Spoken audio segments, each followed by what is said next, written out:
From AI and tech innovations to digital culture and tech careers, we decode it all. My name is Rhonajoy Koome, a software engineer. My name is Mwikali, a data scientist. My name is Kilonzi, a senior software engineer.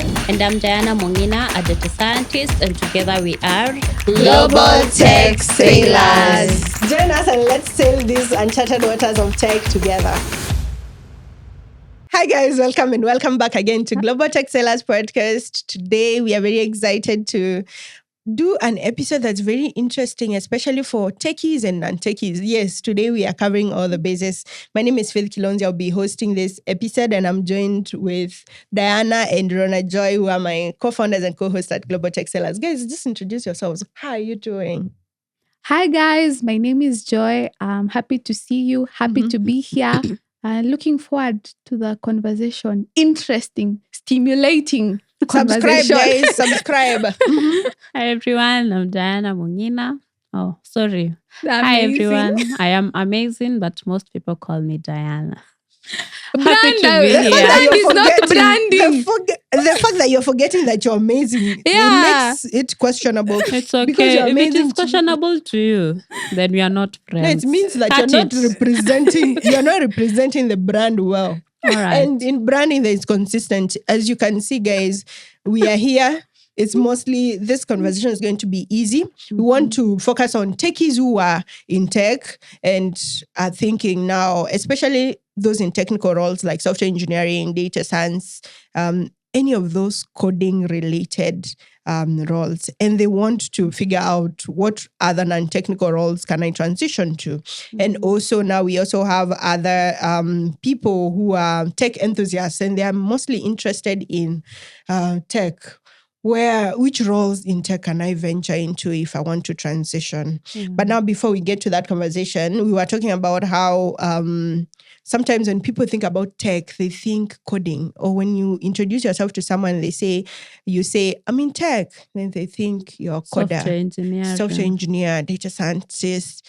So I want to find out, is this myth true? Or is it that software engineers are just loud?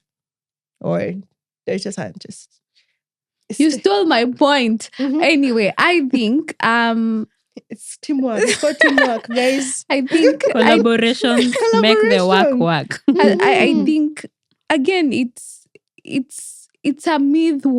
I don't think even it's a myth. Actually, it's true because software engineering and data scientists are the most sold products when it comes to tech. Yes. Even for these boot camps, you rarely hear project management being sold or product, or it's software engineering. And it has, over the recent amount of times, that's all everyone is speaking about, software engineering, data science. So I think, again, it boils down to what you are more exposed to. Yes. It is not that is what the is people available. You have around but you want to tell me, at first instance, when you're thinking of tech, there are people who think of project management and product management. But there are boot camps that concentrate on product management. Which ones in Kenya? Tell me. They've not sponsored this video. Guys, we are open for sponsorship. If you want to partner with us, email us at gtechsailors@gmail.com. For sure. And DM us on our social platforms, yes. Yeah, so while I agree that data scientists and software engineers are everywhere, especially when it comes to community, I think community is what puts people out there. And all those events, there's RenderCon, Angular. There are so many communities for software engineering, Yes. But I also believe there are other people that enjoy being in tech in different roles, just that they are not loud. But the exposure. For us that are in software engineering, for example, we present ourselves as the cool people, the cool guys, the ones that we are posting our monitor setups on social media and making you feel like you're missing out on a cool career. Well, let me not say. So guys, I want to find out, because we've been in tech for quite some time, all of us. You guys want to code forever? Personally, no. If I could, I would actually even stop in next year. Next year, yeah. This Maybe could it's be your gonna last work out. year. Let's stop now at this point. And it's because I feel like there's a lot of again, it's maybe different, maybe because there are people who are very passionate about coding. I just think that it has a lot of mental exhaustion. You wake up, you look at your machine, all you do, you stay there, you sleep, you have sleep because the bag is dream about the bag. You dream about. Actually, last night I was dreaming about a bag. What do you mean? So I think it's mentally exhausting. So I just, for that reason, you'd like to transition to a non-coding career opportunity. We'll come back to you. Do you want to code forever? No, I'd like to be a farmer.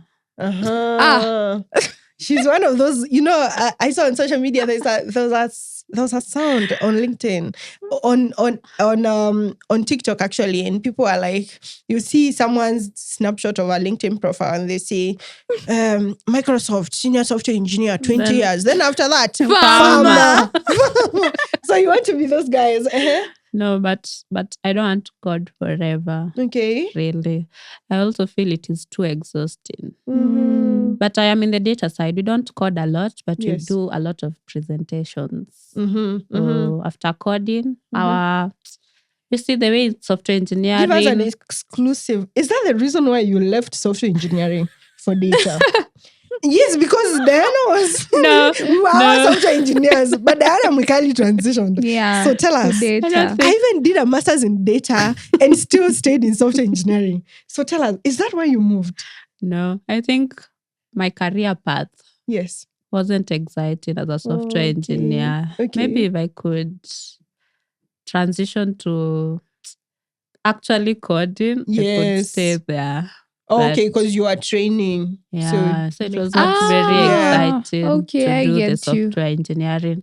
But now that I do data and actually write data and create models and visualize data, I'm always excited to do that, and it challenges me. Yeah. And then now there's the critical thinking aspect in data. Yeah. Where you have to, this model is doing this, but what is it actually supposed to help me to? I specify that it's data science because data analysis, it's a bit different. Data analysis is just the visualization. But also, after visualization, I need to make sense of it, yes. Yeah, especially... But it's not always as complex as data science. Yeah, because you're just I think I will come in as your mentee.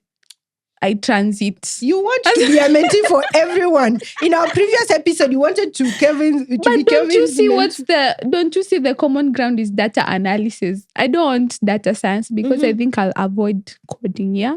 Yeah. But it's not too much. Wait until you find Excel there. So Excel for me, is mathematics. Oh, okay. So if you don't love mathematics, I hate anything Excel. So count me out, guys. Count me out. So for me, do I want to code forever? Yes and no. Because I feel like in my current role, I don't code as much. I might code like once a week. That's why, that's why in our worker time is not, our worker time is really doesn't. I am the first one on that board. Yes, Rhoda is always the first one on worker time. I am not on that board. You are not. Friends, you are friends. You said that you don't code. You are Diana. You're in another board. Not. Yes. So we my current role is everything all at once. I do software engineering sometimes. I do site reliability engineering, is mostly about maintenance, and I also do a bit of data. I do mostly DevOps as well. So it's an amalgamation of different tasks depending on what is priority for the week. I think it also speaks to the fact that I work in a big company that has roles really broken down, and we are not project-based company. So most of the time, you just find me in a smaller bit of things. Yes. That sounds interesting. I think that is why I don't mind coding forever. Because you are not coding every day. Because I'm not coding every day. In my personal projects, I code now, but not every day as well, because again, I vibe code sometimes, especially if it's front end, and just to do a bit of all that. but right now it's not like I wouldn't say software engineering is overwhelming like it was, but When you then were the starting out. caveat is initially it was very much about I was working in smaller companies that were very much on deadline. Yes, I could sleep. I relate to that, what you were saying about sleeping, half dreaming Yeah. about the bag. But yeah, I feel like I'm past those days now. I'm a bit more comfortable So in the more software you do engineering. it, the better it becomes. The better it becomes. And also when they say that in the hierarchy of Yeah. yes, when we are at the starting The point, junior devs when do the more junior work. devs do more than the senior devs. That's Yeah. true. Yes, so you find yourself doing more and for less, and Yeah, that's true. as you grow, you do less for more. I That's get, the whole yeah. point. Yes, so guys, there's also hope for the future. Mhm. So I want to find out with the guys. You said that you want to transition. What roles would you transition, and what soft skills do you think you have that can help you transition to that role? And the same case to you, and then we'll get into the other roles for other people, especially for those guys who want to pivot into tech and also want to also transition from technical to non-technical roles in tech. Well, personally, I think I am very good at holding people accountable and, the timelines, keeping timelines. Guys, I will annoy you and I don't care. Oh, of But course, she you'll annoys us in deliver. this podcast as well because she's in charge of our content and sometimes. And these guys blue tick me, but I will still be there. So I think I would want to transition into project management because basically, what's project management? Being able to organize something, a product from the start to the end, keep the team organized and with timelines and deliverables. You're the link between the business and the developers. And yes. I think for software, for someone who has been there, it's actually how is it called? It's an advantage because now you get to understand. Your engineers are not going to lie to you when they are telling you, I'm taking 3 days to make a baton because you understand. Yeah, it can't take actually you. Be nice. Yeah, it actually helps to have a technical project manager as compared to someone who just transitioned. But guys, transition. Yeah, I think I have worked as a project manager. I currently work as a project manager at I thought you were my startup. Chief of happiness. She's everything. In a startup, you don't stick to one role. You have to do a lot of things. Yes. But I think I can also do product design. Product design is basically the user experience. How our users experience your product. Yes. Are they enjoying it, or when they sign up, they are just frustrated? So you go out there to get people's. How do you? I think it has different steps. Yes. There's the product development stage. There's the marketing stage. But the main focus is usually how users feel about the product. Okay. When they use it. Nice. So nice. I think we will consult you because we are thinking of building something for GTS, like a website, a web application where people can engage with us. It would be nice, and we can host live events as well. So now, based on the other people, for me, if I was to transition, I would get into research and a bit of academia. For me, I feel like I've always been intellectually curious from day one. I like reading, I like research, and I feel like it's called findology. People are very curious about things and they would like to find out. Every time I see an idea or I hear of something, I get into a rabbit hole of finding out the context, the different parts of it. No wonder you go watching those TikTok series. Yes. So for me, I think I would very much enjoy research, especially in tech, like now with the wave of AI and ethics and data protection. So these are the guys that write like academic journals and such things. And what what do you think you would need to? Do you need to have a master's? Because mostly I've seen that, but I've seen it. It usually says you have to have a PhD. A PhD, a So master's. you would have to. I think get it can be different. You should be data oriented also. It's yes, obviously, because you need to be able to, for you to come up with Analyze the findings, you also data. have to analyze the data and also come up with. For me, I don't think it's necessarily an education part, but for you to work in academia, it's always been, you have to pursue higher education. You have to get a master's. I was actually talking to my mentor.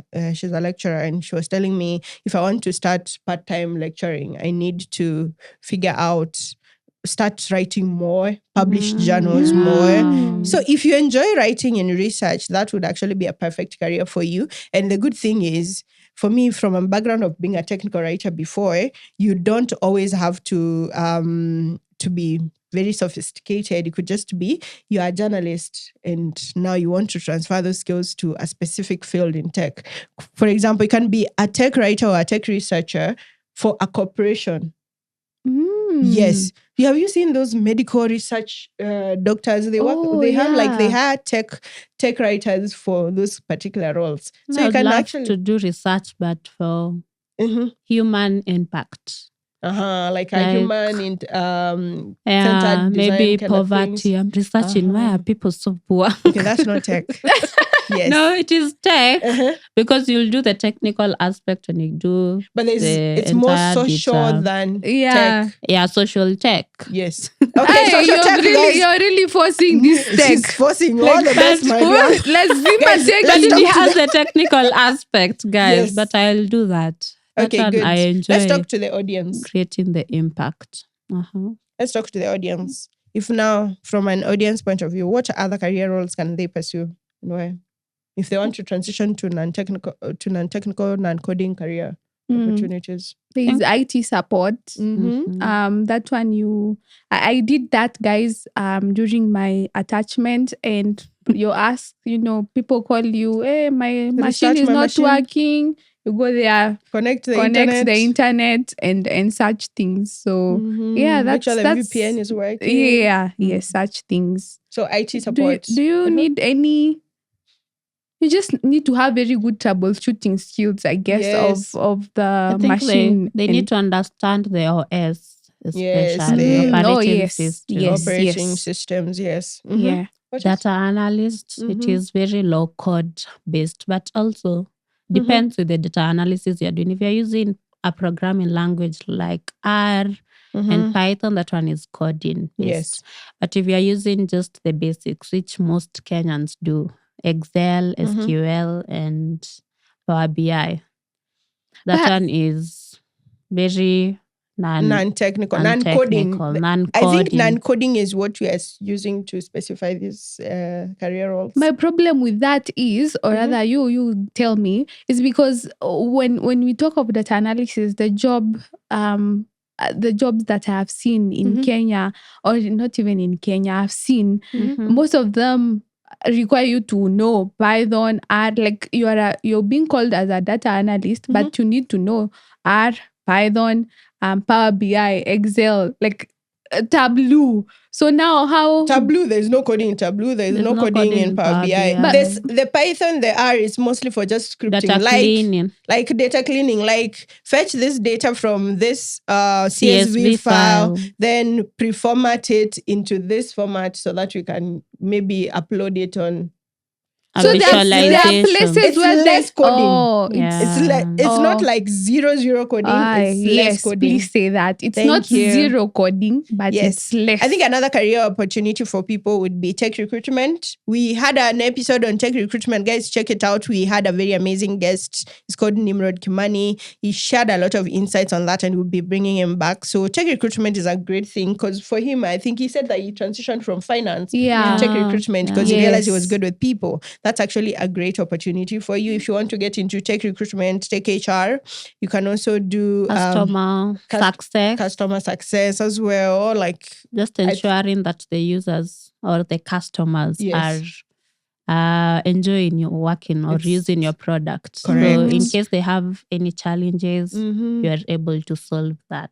I think you can also do tech sales as well in that. Yeah, the selling same. the product. Yes, tech sales for that. You can also do in the age of AI and now social media and everything. You can actually be a content strategist in tech for tech companies or for tech products. That's actually be a good, because you're combining. Maybe if you're good with sales, then you can combine your content management skills to B2B, B2C, sell products. Yeah.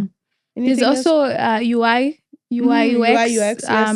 research and design. I don't think you just need to make sure that you know your Figma very well. Yes. What other products is I've seen Adobe. Yes. And basically, if you're a person who is very creative, then you can come up with wireframes for decide that's your for the products. Yes. I think there's graphic design. Yes, similar to that, but it is mostly posters and all. Yeah. But I feel like that one tricky kidogo in the age of AI. No. Like seriously, Google has just released Nano Banana. I feel like it was stated as one of the... It's still not perfect. It's still not perfect. It was there's the creative aspects that you cannot take away. But it's not with AI.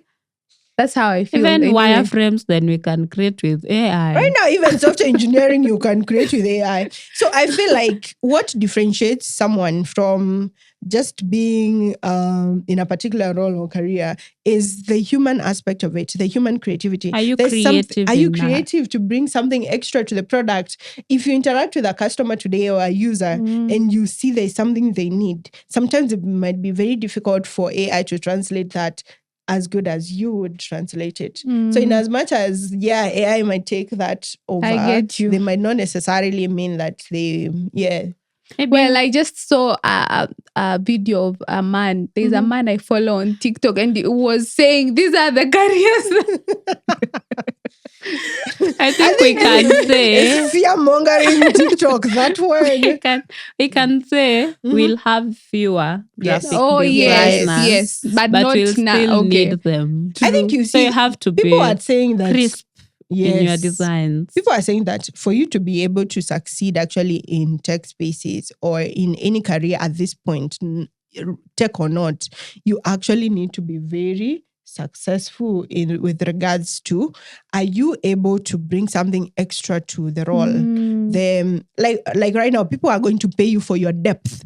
Yeah. Not necessarily the fact just that you knowing, like we are past that basic level. We need to make sure that you're good and you're actually good at what you do at an extra point. Yes. Yeah.